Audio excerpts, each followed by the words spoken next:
Ticker symbol DG or Dollar General has recently fell off a cliff this year, down 57.88% year to date and down just about the same over the last year. But on the max time frame, Dollar General is still up 347% and is now offering one of the highest dividend yields that it has offered in quite some time. In this video, we're going to dig deep into Dollar General and see what is going on as of right now, and if or if not this retail stock could be offering a massive buying opportunity for dividend growth investors like you and I. Now stick around, drop a like down below, and subscribe for more future content like this. Before we dig deeper into Dollar General and the potential opportunity the stock could be offering, let's take a quick look into the Dollar General story for those of you that might not be aware of it. It says right here the Dollar General story to better understand Dollar General's compounding miracle and its rise and fall over the past 4 years. Let us go over the 80 plus years of history, which is divided into 3 phases. This is interesting. Phase 1, 1939 until 2003. A family business started by Carl Turner Sr.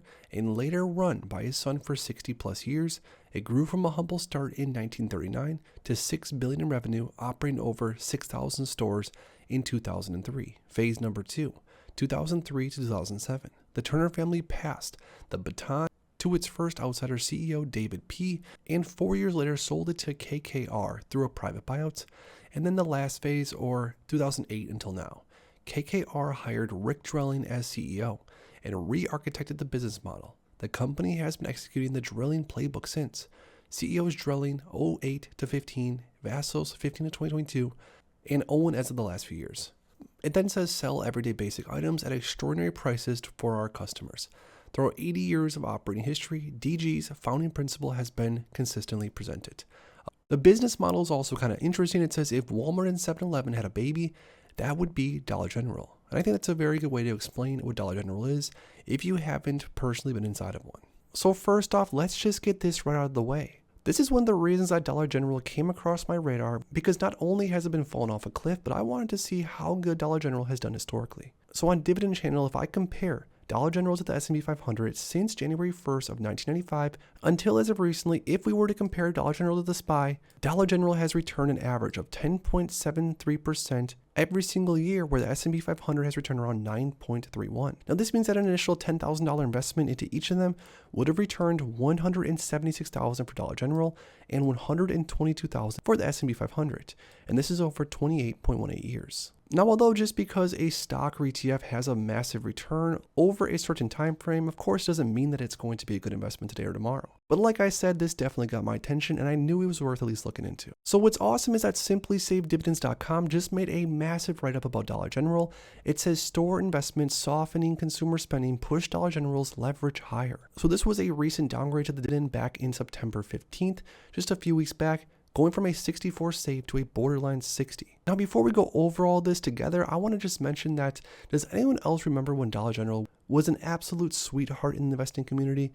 I remember on CNBC and other outlets, they would always be talking about Dollar General and how the stock was still undervalued, etc., etc. It honestly just reminds me, and it is so crazy, how fast things can shift. But it says Dollar General is a business known for its consistency, with no-frills buildings located throughout rural areas and stocked mostly with low-price necessities.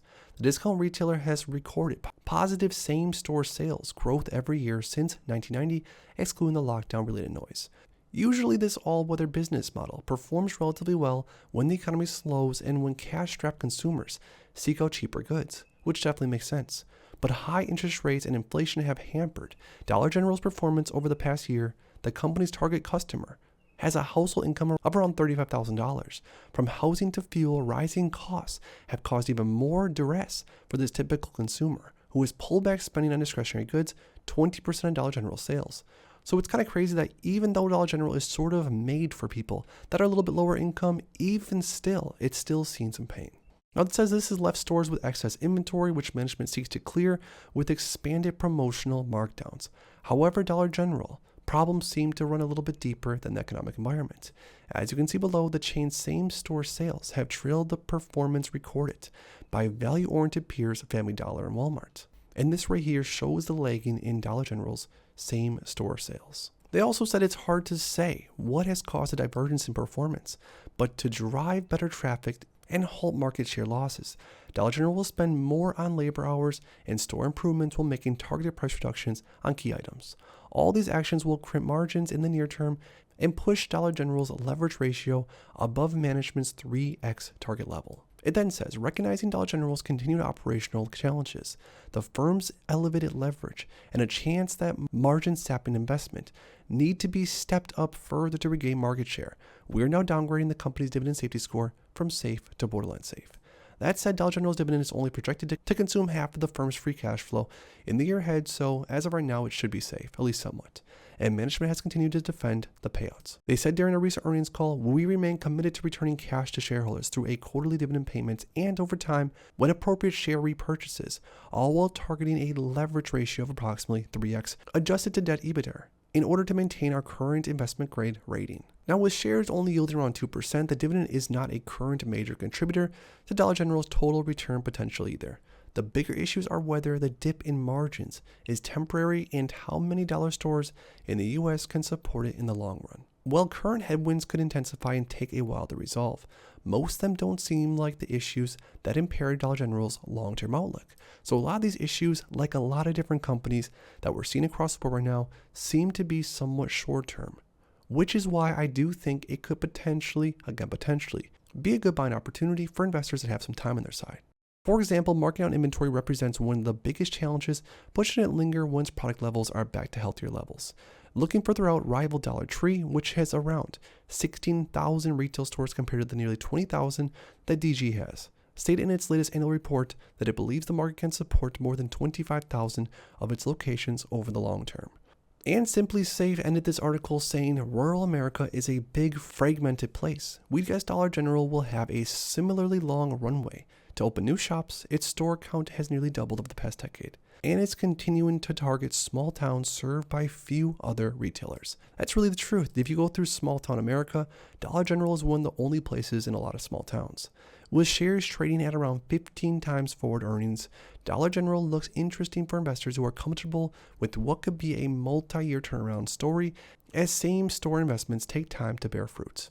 So even though Dollar General has had quite a performance over multiple different time frames, and even though Dollar General is most likely just going through a short-term, relatively speaking, painful transition to what we're dealing with, for me specifically, for me personally, I don't think that I would necessarily put my cash in harm's way and buy shares of Dollar General to continue to see it move down from here, unless for some reason things change and or Dollar General continues to go down much lower from here.